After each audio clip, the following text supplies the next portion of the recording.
2026 தமிழக சட்டமன்ற தேர்தலில் திமுக மற்றும் அதிமுக தலைமையிலான இரு அணிகளுக்கிடையே கடும் போட்டி நிலவும் என்று முன்னாள் மத்திய அமைச்சரும் காங்கிரஸ் மூத்த தலைவருமான ப. சிதம்பரம் தெரிவித்துள்ளார்.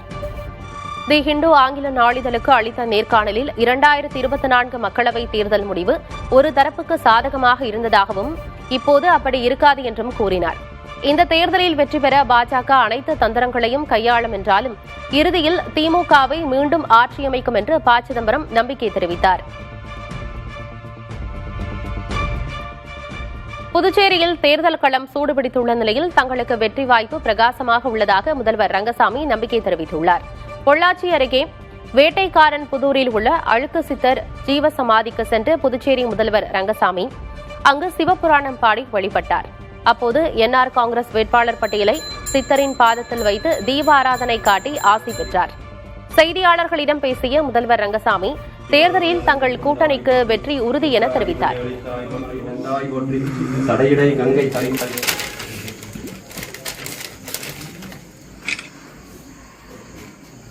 தமிழக வெற்றிக் கழகத்தின் தலைவர் விஜய் வரும் 30ஆம் தேதி வேட்புமனு தாக்கல் செய்ய உள்ளதாக தகவல் வெளியாகியுள்ளது.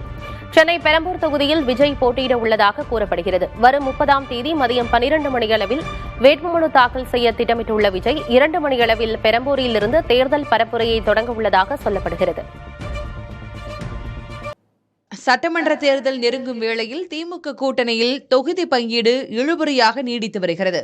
காங்கிரஸ், தேமுதிக மற்றும் மார்க்சிஸ்ட் கம்யூனிஸ்ட் கட்சிகளுடன் இன்னும் இறுதி முடிவு எட்டப்படாததால் திமுக வேட்பாளர் பட்டியல் வெளியீடு தள்ளிப் போகிறது. குறிப்பாக காங்கிரஸ் கட்சி தனது வசம் உள்ள ஸ்ரீவைகுண்டம், கிள்ளியூர் தொகுதிகளை விட்டுத்தர மறுக்கிறது. தேமுதிக விருகம்பாக்கம் தொகுதியை பிடிவாதமாக கேட்பதால் பல்லாவரத்தை ஒதுக்க திமுக முன்வந்துள்ளது. அதேபோல் கன்னியாகுமரி மாவட்டத்தில் ஒரு தொகுதியை வலியுறுத்தும் மார்க்சிஸ்ட் கட்சியால் அமைச்சர் மனோ தங்கராஜின் பத்மநாபபுரம் தொகுதியை பிரிப்பதில் சிக்கல் எழுந்திருக்கிறது. திமுக கூட்டணியில் RSS பின்னணி கொண்ட ஒரு கட்சிக்கு தொகுதி ஒதுக்கப்பட்டுள்ளதாக எழுத்தாளர் ஆதவன் தீட்சண்யா கருத்து தெரிவித்திருக்கிறார். தமிழர் தேசம் கட்சியின் தலைவர் கே. செல்வகுமார் தான் ஒரு RSS காரர் என்று முன்பு பேசிய வீடியோக்கள் தற்போது வைரலாகி வருகின்றன. மதச்சார்பற்ற கூட்டணியில் இத்தகைய சோசியல் இன்ஜினியரிங் கவலை அளிப்பதாக இடதுசாரி சிந்தனையாளர்கள் கருதுகின்றனர். தமிழக சட்டமன்ற தேர்தலில் அதிமுகவை பெரிய அண்ணன் என்றும் அக்கட்சியுடன் இணைந்ததை பாஜக தொடர்ந்து பணியாற்றும் என்றும் மத்திய உள்துறை அமைச்சர் அமித் ஷா தெரிவித்தார். டெல்லியில் நடைபெற்ற தனியார் தொலைக்காட்சி நிகழ்ச்சியில் பேசிய அவர் தமிழகத்தில் பாஜகவின் அமைப்பு ரீதியான பலம் குறைவாக இருப்பதாக ஒப்புக்கொண்டார். ஆளும் திமுக அரசுக்கு எதிராக மக்களிடையே பெரும் அதிருப்தி நிலவுவதாகவும் வெறுப்பு அரசியலை திமுக முன்னெடுப்பதாகவும் அவர் குற்றம் சாட்டினார். சிறிய கட்சிகளையும் உள்ளடக்கிய தேசிய ஜனநாயக கூட்டணி தமிழகத்தில் பெரும்பான்மையுடன் ஆட்சியமைக்கும் என்றும் அமித் ஷா நம்பிக்கை தெரிவித்தார்.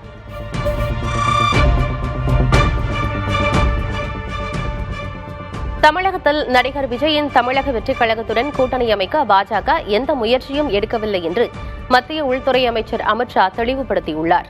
தனியார் தொலைக்காட்சி ஒருங்கிணைத்த நிகழ்ச்சியில் பேசியபோது இதனை தெரிவித்த அமித் ஷா தாவேகாவுடன் இணைந்தால் அது பாஜகவின் வாக்கு வங்கியில் எதிர்மறை தாக்கத்தையே ஏற்படுத்தும் என்று கருதுவதாக தெரிவித்தார். விஜயை தொடர்பு கொள்ள தாங்கள் முயலவில்லை என்றும் அமித் ஷா கூறியுள்ளார்.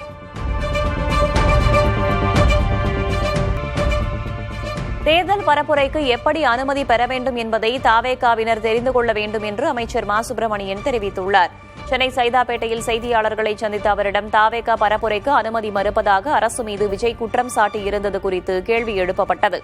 அதற்கு பதிலளித்த அமைச்சர் மா. சுப்பிரமணியன் விஜயின் பரப்புரைக்கும் அரசுக்கும் என்ன சம்பந்தம் இருக்கிறது என கேள்வி எழுப்பினார்.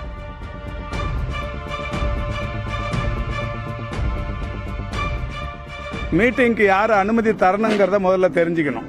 அவங்களும் தெரிஞ்சுக்கணும், நீங்களும் தெரிஞ்சுக்கணும். இப்ப தேர்தல் இல்ல கோட் ஆஃப் கான்டக்ட் அவரும் தெரிஞ்சுக்கணும்.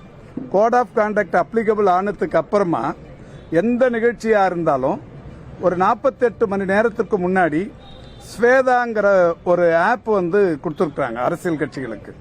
48 மணி நேரத்துக்கு முன்னாடி எந்த நிகழ்ச்சி நடத்த போறோம், எங்க நடத்த போறோம், எவ்வளவு பேர் கலந்துக்கிறாங்க அப்படிங்கிற தகவலை ஆன்லைன்ல பதிவு பண்ணிட்டு யாரும் போய் தேர்தல் ஆணையத்தை தேடி போக வேண்டியதில்லை, காவல்துறையை போய் நாட வேண்டியதில்லை, எந்த அரசு நிர்வாகத்துக்கும் அவங்க போக வேண்டியதில்லை.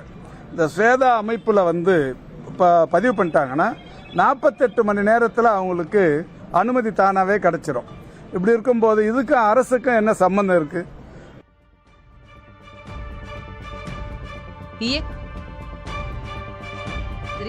மதுரை மத்திய தொகுதியில் போட்டியிட உள்ளதாக அறிவிக்கப்பட்டுள்ளது. அதன்படி புதிய நீதி கட்சி சார்பில் களமிறங்கும் சுந்தர் சி இரட்டை இலை சின்னத்தில் போட்டியிடுவதும் உறுதியாகியுள்ளது. இதுகுறித்து புதிய நீதி கட்சியின் தலைவர் AC சண்முகம் தனது எக்ஸ் பக்கத்தில் அதிகாரப்பூர்வமாக அறிவித்துள்ளார். சுந்தர் சியின் மனைவியும் பாஜக நிர்வாகியுமான குஷ்புவும் இதனை உறுதிப்படுத்தியுள்ளார். தேசிய ஜனநாயக கூட்டணியில் புதிய நீதி கட்சிக்கு 2 தொகுதிகள் ஒதுக்கப்பட்ட நிலையில் அதில் ஒன்றில் சுந்தர் சி இரட்டை இலை சின்னத்தில் போட்டியிடுவது குறிப்பிடத்தக்கது. கூட்டணி கட்சிகளையும் உடனிருப்பவர்களையும் ஏமாற்றியவர் காங்கிரஸ் தலைவர் வைத்திலிங்கம் என முதல்வர் ரங்கசாமி கடுமையாக விமர்சித்துள்ளார். புதுச்சேரி தட்டாஞ்சாவடி தொகுதியில் தனது பிரச்சாரத்தை தொடங்கிய ரங்கசாமி புத்தளாய் அம்மன் கோயிலில் வழிபட்டு பரப்புரையில் ஈடுபட்டார். அப்போது பேசிய அவர் தமது ஆட்சியில் ஏராளமான நலத்திட்டங்கள் செயல்படுத்தப்பட்டுள்ளதை பட்டியலிட்டார். மீண்டும் வெற்றி பெற்றவுடன் புதுச்சேரியில் புதிய சட்டமன்றம் கட்டப்படும் என உறுதியளித்த ரங்கசாமி எதிர்க்கட்சி வேட்பாளர் மீது இந்திய கூட்டணி கட்சிகளே அதிருப்தியில் உள்ளதாக கூறினார். சென்னையில் ஆபரண தங்கத்தின் விலை 1840 ரூபாய் உயர்ந்துள்ளது. ஒரு சவரன் தங்கம் 1,09,280 ரூபாய்க்கு விற்பனையாகிறது. தங்கம் கிராமுக்கு 230 ரூபாய் உயர்ந்து 13,660 ரூபாய்க்கு விற்பனை செய்யப்படுகிறது. அதேபோல வெள்ளி விலை கிராமுக்கு 5 ரூபாய் உயர்ந்து 250 ரூபாய்க்கும், கிலோவுக்கு 5,000 ரூபாய் அதிகரித்து 2,50,000 ரூபாய்க்கும் விற்பனை செய்யப்படுகிறது. கிருஷ்ணகிரி மாவட்டம் காவேரிப்பட்டணம் அருகே செட்டிமாரம்பட்டி உள்ளிட்ட 10க்கும் மேற்பட்ட கிராமங்களைச் சேர்ந்த 2,000க்கும் மேற்பட்ட பொதுமக்கள் ஊர் நலனுக்காக திருப்பதிக்கு ஆன்மீக பயணம் மேற்கொண்டுள்ளனர்.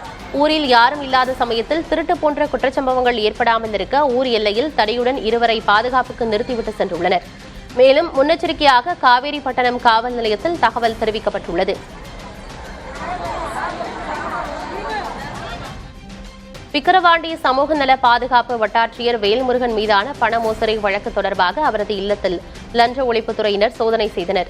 கள்ளக்குறிச்சி லஞ்ச ஒழிப்புத்துறை ஆய்வாளர் அருண்குமார் தலைமையிலான 7 பேர் கொண்ட குழுவினர் அதிகாலை முதலே நடத்திய சோதனையில் முக்கிய ஆவணங்கள் கைப்பற்றப்பட்டுள்ளதாக கூறப்படுகிறது.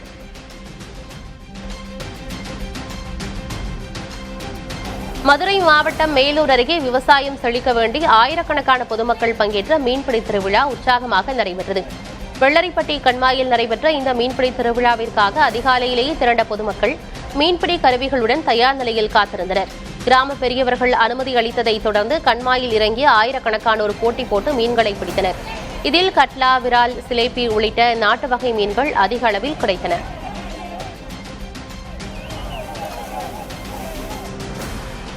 காஞ்சிபுரம் ஏகாம்பரநாதர் திருக்கோயிலில் பங்குனி உத்திர திருவிழா தேரோட்டம் கோலாகலமாக நடைபெற்றது. முன்னதாக ஏகாம்பரநாதர் மற்றும் எலவார் குழலி அலங்கரிக்கப்பட்ட திருத்தேரில் எழுந்தருளி பக்தர்களுக்கு அருள் பாலித்தனர். தொடர்ந்து பாரம்பரிய இசை, வேத மந்திரங்கள் மற்றும் பக்தி கோஷங்களுடன் பக்தர்கள் திருத்தேரை வடம் பிடித்து இழுத்தனர்.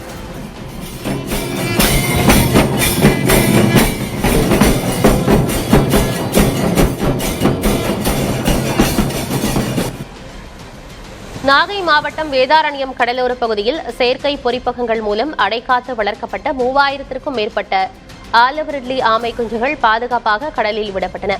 இந்த ஆண்டு சேகரிக்கப்பட்ட 14,500 முட்டைகளிலிருந்து முதற்கட்டமாக 3,686 குஞ்சுகள் வெளிவந்தன. அதனை கோடியக்கரை வனச்சரகர் ஜோசப் டேனியல் தலைமையில் வனத்துறையினர் கடலில் விட்டனர்.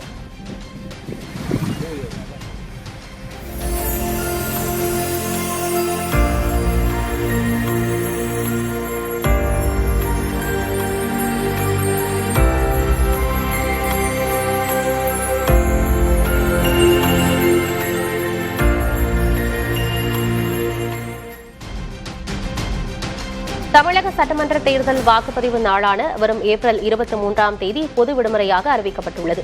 தமிழக அரசின் பொதுத்துறை வெளியிட்டிருக்கும் அரசாணையில் சட்டமன்ற தேர்தலுக்கான வாக்குப்பதிவு நாளாக ஏப்ரல் 23ஆம் தேதியை தேர்தல் ஆணையம் அறிவித்துள்ளது சுட்டிக்காட்டப்பட்டுள்ளது.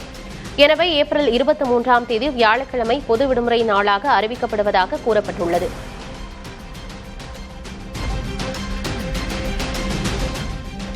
வாக்களித்ததை உறுதி செய்யும் வகையில் வாக்காளர்களின் அலைபேசிக்கு குறுஞ்செய்தி அனுப்ப தேர்தல் ஆணையத்திற்கு உத்தரவிடக் கோரி சென்னை உயர்நீதிமன்றத்தில் பொதுநல மனு தாக்கல் செய்யப்பட்டுள்ளது. தமிழ்நாடு இசை வேளாளர்கள் இளைஞர் நலச்சங்க தலைவர் குகேஷ் தாக்கல் செய்துள்ள இந்த மனுவில் வங்கி பரிவர்த்தனை மற்றும் ரேஷன் பொருட்கள் வாங்கும்போது குறுஞ்செய்தி வருவதை சுட்டிக்காட்டியுள்ளார். அதேபோல தேர்தலில் வெளிப்படைத்தன்மைக்காக இந்த திட்டத்தை செயல்படுத்த வேண்டும் என கோரியுள்ளார். இந்த மனு சென்னை உயர்நீதிமன்ற தலைமை நீதிபதி அமர்வில் விரைவில் விசாரணைக்கு வரவுள்ளது.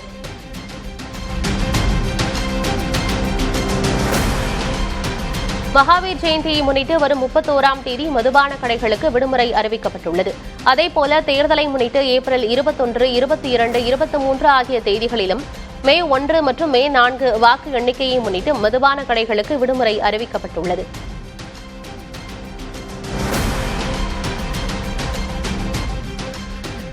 சென்னை கடற்கரை செங்கல்பட்டு வழித்தடம் உட்பட தெற்கு ரயில்வேயின் 548 கிலோமீட்டர் தொலைவு ரயில்வே வழித்தடத்தில் 310.18 கோடி ரூபாய் மதிப்பீட்டில் கவச் 4.0 பாதுகாப்பு அமைப்பு நிறுவப்பட உள்ளது. முதற்கட்டமாக சென்னை கோட்டத்துக்கு உட்பட்ட கடற்கரை செங்கல்பட்டு இடையிலான 60 கிலோமீட்டர் தூரத்திலும் சேலம் கோட்டத்துக்கு உட்பட்ட ஜோலார்பேட்டை ஈரோடு இடையேயான 180 கிலோமீட்டர் தூரத்திலும் இப்பணிகள் தொடங்கும். மேலும் ஷொரானூர் மங்களூர் இடையேயான 308 கிலோமீட்டர் தூரத்திலும் இத்தொழில்நுட்பம் அமல்படுத்தப்பட உள்ளது. ரயில் விபத்துகளை தவிர்க்க நாடு முழுவதும் உள்ள ரயில் வழித்தடங்களில் இந்த நவீன கவச் வசதி ஏற்படுத்தப்படுகிறது.